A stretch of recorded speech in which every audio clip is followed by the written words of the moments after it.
এভাবেই কিছু সময় পার হয়ে যায় আর ওদের এক্সাম হয়ে যায়। স্যাংজি সব সাবজেক্টেই ভালো করেছে, শুধুমাত্র সায়েন্স ছাড়া।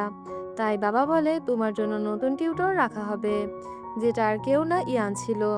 পড়ানোর সময় স্যাংজি যখন এক প্রশ্ন অনেকবার জিজ্ঞাসা করে, এতে ইয়ান অনেক বেশি রেগে যায় আর ওদের মাঝে মারামারি শুরু হয়ে যায়। তাই মা বলে থাক, আমি ওর জন্য নতুন টিউটর রাখবো। স্যাংজি যখন জানতে পারে ওর নতুন টিউটর জাওসু, ও অনেক খুশি হয়ে যায়। ওকে পড়ানো শেষে জাওশু ইয়ানের সাথে গেম খেলছিল। এর মাঝে স্যাংজি এসে লুকিয়ে লুকিয়ে জাওশুর ছবি তুলতে থাকে, যেটা জাওশু দেখে ফেলে আর ছবির জন্য পোজও মারতে থাকে। এতে স্যাংজি এমন নাটক করে যেন ও ক্যামেরাটা পরিষ্কার করছে। ইয়ান বলে, তুমি ওর ছবি তুলছো আর আমার ছবি কেন তুলছো না? আমি কি হ্যান্ডসাম না? ও বলে না, তুমি তো একটা বানর। ইয়ান এতে অনেক বেশি রেগে যায়, কারণ স্যাংজি কখনো ওর প্রশংসা করে না। এভাবেই কিছুদিন জাওশু স্যাংজিকে পড়াতে থাকে। তবে স্যাংজির তো পড়াতে মনই ছিল না, ও সারাক্ষণ জাওশুকেই দেখতো। জাওশু বুঝতে পারে ও সায়েন্সে একদমই ইন্টারেস্টেড না, তাই ও স্যাংজিকে নিয়ে একটি সায়েন্স মিডিয়ামে যায়, যেন ওকে ভালো মতো সায়েন্স বোঝাতে পারে। পুরো মিউজিয়াম ঘোরার পর স্যাংজি ওকে জিজ্ঞেস করে, আচ্ছা তোমার স্বপ্ন কি? আমি অনেক অসাম একটি গেম বানাতে চাই। স্যাংজি বলে, তোমার কি গার্লফ্রেন্ড আছে? ও বলে, আপাতত এসবের জন্য আমার কোনো সময় নেই। তবে চিন্তা করো না, যেদিন আমার গার্লফ্রেন্ড হবে সবার আগে তাকে আমি তোমার সাথে দেখা করাবো। এরপর স্যাংজি ওর ভাইয়ের সাথে বাড়ি ফিরে আসে। একটু পরও বুঝতে পারে ও নিজের ড্রয়িং খাতাটা মিউজিয়ামে ফেলে এসেছে। স্যাংজি সেখানে কল করে। ওনারা বলে, আপনার সাথে যে ছেলেটি ছিল তার কাছে সেটা দিয়ে দিয়েছি। এর মানে স্যাংজির ড্রয়িং খাতাটা এখন জাওসুর কাছে। এতে স্যাংজি চিন্তায় পড়ে যায়, কারণ সেখানেও নিজেরা জাওসুর অনেকগুলো ছবি ড্রয়িং করেছে। পরদিন জাওসু ইয়ানের মাধ্যমে সেই ড্রয়িং খাতাটা পাঠিয়ে দেয়। স্যাংজি ভাবতে থাকে, জাওসু নিজে এসে কেন আমাকে দিল না? ও কি আমার ড্রয়িংগুলো দেখে ফেলেছে? ও কি জেনে গেছে আমি সিক্রেটলি ওকে পছন্দ করি? পরের সিনে আমরা দেখি ইয়ান অনেক রেগেছিল। জাওসু জিজ্ঞাসা করে কি হয়েছে। ও বলে, স্যাংজি সকালে বলল ও এক ডেটিং অ্যাপের মাধ্যমে কাকে নাকি ডেট করছে, যেটা নিয়ে আমি আর বাবা অনেক রেগে আছি। জাওসু বলে, তুই বেশি চিন্তা করিস না, আমি আর তুই কাল গিয়ে ওকে বুঝাবো। স্যাংজি তো ডেটিং অ্যাপের ব্যাপারে সবাইকে মিথ্যা বলেছে, যেন জাওসু ওকে সন্দেহ না করে। আর এই চক্করে ঘরের সবাই ওকে এখন বকছে। তখন ওরা দুজন আসে স্যাংজিকে বোঝাতে। জাওসু বলে, তোমার বয়ফ্রেন্ডের নাম কি? কোন ক্লাসে পড়ে? স্যাংজি বলে, ও স্কুলে না, ভার্সিটিতে পড়ছে, কিছুদিন পরই গ্রাজুয়েট হবে। জাওসু অবাক হয়ে জিজ্ঞাসা করে, ও তোমার কত বছরের বড়? স্যাংজি বলে, 5 বছরের। আসলে ও এখানে জাওসুর কথাই বলছিল। জাওসু ওকে বোঝায়, দেখো, এই সময় এসবের পেছনে নষ্ট করার মতো সময় না, পড়াশোনা মনোযোগ দাও, গ্রাজুয়েশনের পর এসব করো। যেটাতে স্যাংজিও রাজি হয়ে যায়। এরপরও হোস্টেলে ছিল। তখন ওর কাছে হাসপাতাল থেকে কল আসে, তোমার বাবার অবস্থা তেমন ভালো না। এটা শুনে ও জলদি হোস্টেল থেকে বের হয়ে পড়ে। স্যাংজি ওর ভাইকে বলে, যাও, সূর্য কিছুদিন আমাকে পড়াতে আসছে না। ইয়ান বলে, ও এক ইমার্জেন্সি কাজে ওর শহরে গেছে। অন্যদিকে আমরা জাওশুকে দেখি, ওর কাছে জিয়াং নামের একটা মেয়ে আসে, যাকে দেখে ওর মনটা খারাপ হয়ে যায়। এই মেয়েটাকে সেটা আমরা পরেই জানতে পারবো। অবশেষে জাওশু আর ইয়ানের গ্রাজুয়েশনের দিন চলে এসেছে। স্যাংজিও এখানে এসেছে। ও তো লুকিয়ে লুকিয়ে জাওশুকেই দেখছিল। জাওশু এটা খেয়াল করে আর ওকে দেখতে থাকে। স্যাংজি ওকে ফুল দেয় আর ওকে একটা টাই গিফট করতে নিয়েছিল, কিন্তু তখনই জাওশুর বন্ধুরা ওকে ডাকে। ওরা সবাই একসাথে ছবি তুলে। জাওশু স্যাংজির সাথে ছবি তুলে। রাতের বেলা ওরা সব বন্ধুরা আড্ডা দিচ্ছিল, কারণ এখন ওরা সবাই আলাদা হয়ে যাবে, যে যার শহরে চলে যাবে। সবাই এখানে ড্রিঙ্ক করে, তবে জাউসু করে না। ইয়ান অনেক ড্রিঙ্ক করে ফেলে, তাই জাউসু ওকে বাড়িতে নিয়ে আসে। শব্দ শুনে সবাই নিচে চলে আসে। অনেক রাত হয়ে গেছে, তাই ইয়ানের মা আজ রাত জাউসুকে এখানেই থাকতে বলে। মায়ের বলাতে স্যাংজি ওকে ইয়ানের জামা কাপড় দেয়। মাঝরাতে ও দেখে জাউসু একাই বসে আছে। স্যাংজি ওর কাছে আসে, এসে বলে, তোমার কি হয়েছে? জাউসু বলে, আমার উপর অনেক পাওনা আছে। এটা শুনে স্যাংজি বলে, আমি তোমাকে প্রমিস করছি, আমি বড় হয়ে যখন টাকা কামাবো সব টাকা তোমাকে দিয়ে দিব। আমরা দুজন মিলে তোমার সব পাওনা পরিশোধ করে দিব। এটা শুনে জাওসু হাসে আর বলে, আমি তো মজা করছিলাম। স্যাংজি ওর রুমে চলে আসে। একটু পর ও দরজা খোলার শব্দ পায়। ব্যালকনিতে গিয়ে দেখে জাওসু চলে যাচ্ছে। স্যাংজির মনটা অনেক খারাপ হয়ে গেছে। ও দেখে জাওসু ওকে মেসেজ করেছে, তুমি নিজের খেয়াল রেখো, ভালো মতো পড়াশোনা করো, যখনই তুমি ভালো রেজাল্ট করবে আমি তোমার জন্য গিফট পাঠাবো। স্যাংজি এখন ডিসাইড করে ফেলে ও যেভাবেই হোক জাওসুর শহরে ইউনিভার্সিটিতে পড়তে যাবে, যেন জাওসুর আশেপাশে থাকতে পারে। এরপর থেকে ও মনোযোগ দিয়ে পড়তে শুরু করে।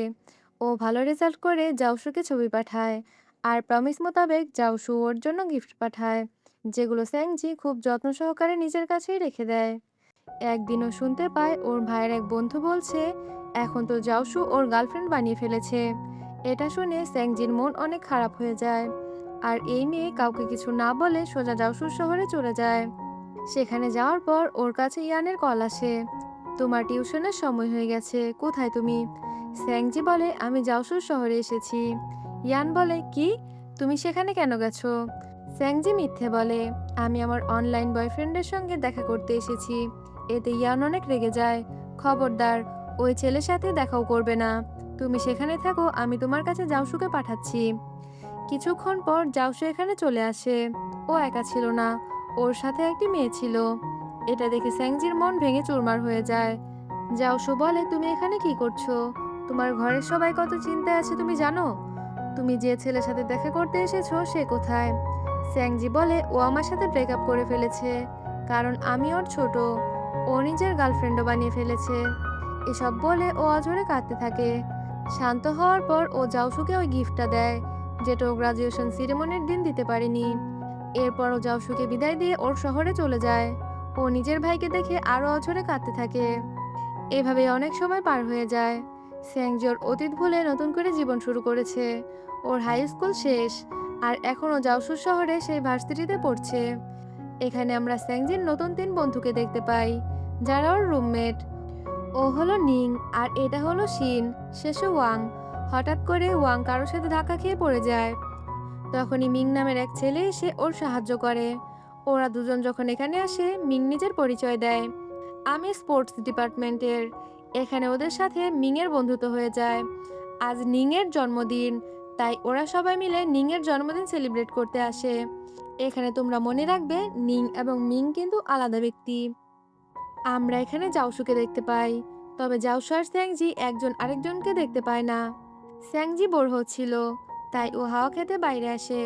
তখনই জাওসু ওকে ডাকে। স্যাংজি ওকে দেখে অবাক। জাওসু বলে তুমি এতদিন ধরে আমার ফোন মেসেজ কেন ইগনোর করেছো? স্যাংজি তো আর বলতে পারছে না ও ইচ্ছে করেই জাওসুকে ইগনোর করেছিল। তাই ও বাহানা মেরে এখান থেকে চলে যায়। ওর সব বন্ধুরা রাত 11টা পর্যন্ত এখানে আড্ডা দেবে, তবে স্যাংজির মা এত রাত পর্যন্ত বাইরে থাকতে নিষেধ করেছিল, তাই ও হোস্টেলে ফিরে যাচ্ছিল। রাস্তায় আবারও ওর সাথে জাওসুর দেখা হয়, তাই জাওসু ওকে হোস্টেল পর্যন্ত এগিয়ে দেয়। ও বলে তুমি কি আবারও এখানে তোমার অনলাইন বয়ফ্রেন্ডের জন্য এসেছো? স্যাংজি বলে না, আমি এমনিতেই এসেছি। পরদিন নিং বলে মিং কি তোমাকে মেসেজ করেছে? ও হয়তো তোমাকে পছন্দ করে। তুমি চলে আসার পর মিং বারবার তোমার কথাই বলছিল। স্যাংজি চেক করে দেখে মিং সত্যিই ওকে মেসেজ করেছে। এরপর স্যাংজি ওর কাহিনীকে ওর এক বন্ধুর কাহিনী বলে ওদেরকে শোনাতে থাকে। আমার এক বন্ধু আছে, ও নিজের ভাইয়ের বন্ধুকে পছন্দ করে, যে একজন গেম ডেভেলপার। শিন বলে কোন গেম, নাম বলো তো। স্যাংজি যখন গেমের নাম বলে, শিন বলে এটা তো এই বছরের হিট গেম, আমিও এখন এই গেমই খেলছি। মানে জাওসু ওর স্বপ্নটা পূরণ করে ফেলেছে। ওরা স্যাংজিকে ওই ছেলে আর মেয়ের বয়সের কথা জিজ্ঞাসা করে। ও বলে মেয়ের বয়স 20 আর ছেলের বয়স 25। এটা শুনে ওরা বলে এটা তো অনেক বেশি, তবে ওদের ভালোবাসা যদি সত্যি হয় তাহলে কোনো সমস্যা নেই। এর মাঝে ওর কাছে ওর বাবার কল আসে। বাবা বলে তুমি জাওসুকে as a thank you dinner করিয়ে দিও, ও তো আমাদের জন্য অনেক কিছুই করেছে। স্যাংজেতে রাজি হয়ে যায়। এরপর ও জাওসুকে মেসেজ করে বলে তুমি ওই দিন আমাকে ড্রপ করে দিয়েছো, তাই অ্যাজ এ থ্যাংক ইউ আমি তোমাকে ডিনার করাতে চাই।